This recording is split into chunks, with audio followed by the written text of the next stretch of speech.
Shalom, selamat pagi Bapak Ibu Saudara-saudari dikasih oleh Tuhan Yesus Kristus. Firman Tuhan pagi hari ini kita akan baca dari Lukas 22 ayat 3 sampai yang ke-6. Yang judul perikopnya adalah Yudas mengkhianati Yesus. Demikian bunyi firman Tuhan.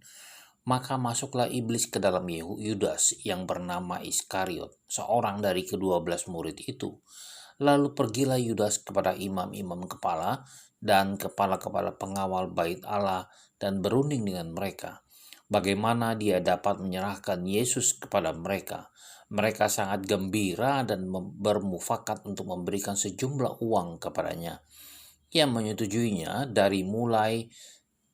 mulai dari waktu itu ia mencari kesempatan yang baik untuk menyerahkan Yesus kepada mereka tanpa setahu orang banyak.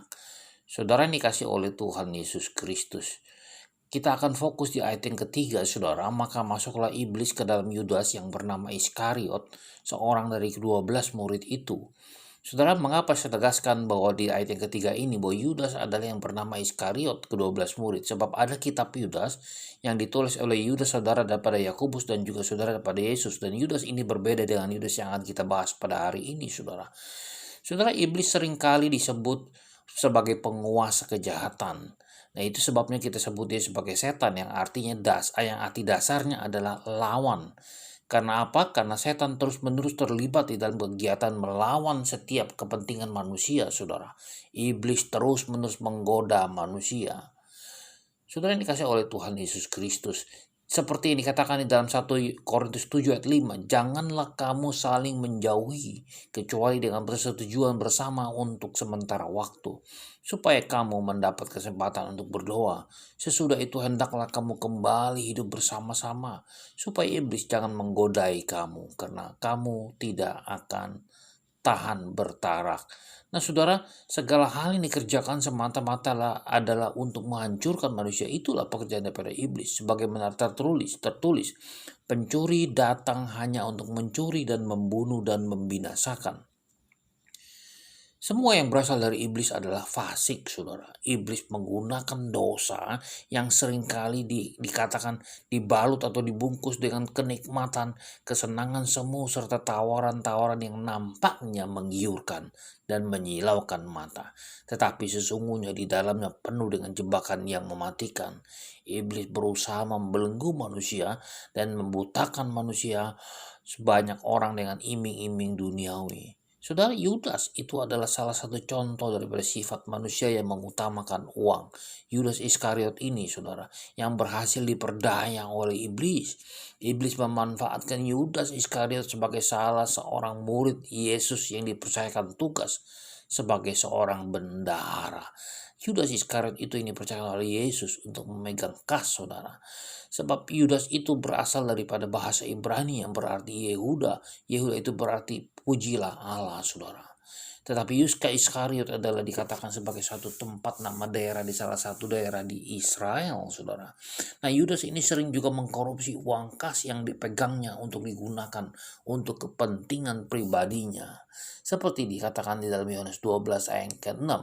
Hal itu dikatakannya bukan karena ia memperhatikan nasib orang-orang miskin, melainkan karena ia adalah seorang pencuri. Ia sering mengambil uang yang disimpan dalam kas yang dipegangnya. Saudara, memang salah satu sifat yang sangat berbahaya di dalam kehidupan ini adalah egois dan cinta uang. Seperti kata Rasul Paulus, manusia akan mencintai dirinya sendiri dan menjadi hamba uang. Segala sesuatu dilakukan demi keuntungan untuk diri sendiri dan tidak lagi peduli terhadap orang lain, saudara. Akhirnya hal ini juga bisa mengarah kepada sifat kita menjadi tamak, saudara. Iblis tahu bahwa Yudas Iskariot itu tidak mencintai Yesus dan persekutuannya bersama dengan para murid. Ditambah dengan keinginan untuk memperoleh kekayaan pribadinya, saudara. Maka perpaduan antara si jahat dengan keinginan daging atau ketamakan itu melahirkan rencana yang sangat kejam, rencana yang sangat picik, rencana yang sangat egois untuk mengingkari komitmen imannya itu.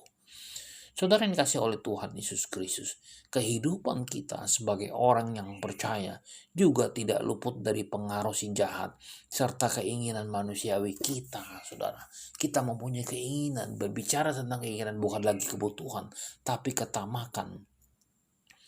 Tidak sedikit orang Kristen dipengaruhi oleh keinginan tersebut, saudara, sehingga mengakibatkan dosa dan terjadinya kehancuran. Memang itu yang diinginkan oleh iblis terhadap kita manusia ini, saudara. Mengalami kehancuran dan kebinasaan yang kekal. Tidak hanya itu, iblis juga berusaha untuk mendakwa orang-orang percaya. Baik siang, malam, pagi, 24 jam satu hari, 7 hari, satu minggu, 365 hari, satu bulan, satu tahun, saudara. Sehingga kita pun mulai meragukan status kita sebagai anak-anak Tuhan. Akibatnya, kita menjadi bimbang, tidak lagi percaya akan janji firman-Nya. Karena itu, marilah saudara, mawaslah diri kita supaya kita menjadi kritis, menjadi hati-hati dengan pengaruh si jahat yang dapat melemahkan iman kita. Marilah kita berjaga-jaga dan berdoa setiap waktu supaya kita tidak diperdaya dan terperdaya oleh tipu muslihat iblis. Selamat pagi, selamat berkarya dan Tuhan berkati.